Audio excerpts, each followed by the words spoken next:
বিশ্ব শান্তি প্রতিষ্ঠায় শান্তিরক্ষী মিশনে শহীদদের আত্মত্যাগ উজ্জ্বল দৃষ্টান্ত উল্লেখ করে প্রধানমন্ত্রী তারেক রহমান বলেছেন, সংঘাতপূর্ণ অঞ্চলে শান্তি ফেরাতে কাজ করছে রক্ষীরা।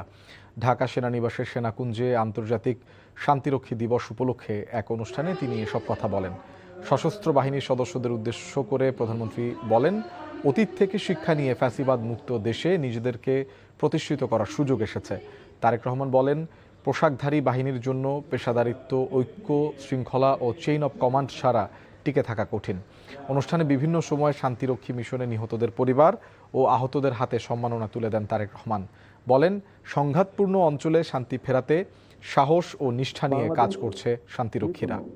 আগ্রাসন ও সংঘাতের বিরুদ্ধে একটি নিরাপদ ও শান্তিপূর্ণ পৃথিবী গড়ে তুলতে বহুপাক্ষিক, কূটনৈতিক ও জাতিসংঘ সনদের প্রতি সম্পূর্ণ শ্রদ্ধাশীল। বাংলাদেশের শান্তিরক্ষীরা তাদের আন্তরিকতা, কর্তব্যবোধ এবং পেশাদারিত্বের গৌরবোজ্জ্বল দৃষ্টান্ত বিশ্বমঞ্চে প্রতিষ্ঠিত করেছে। শান্তিরক্ষা মিশনের প্রতিটি সদস্য বিশ্বের বিভিন্ন প্রান্তে বাংলাদেশের প্রতিনিধি, দেশের মান সম্মানের বাহক।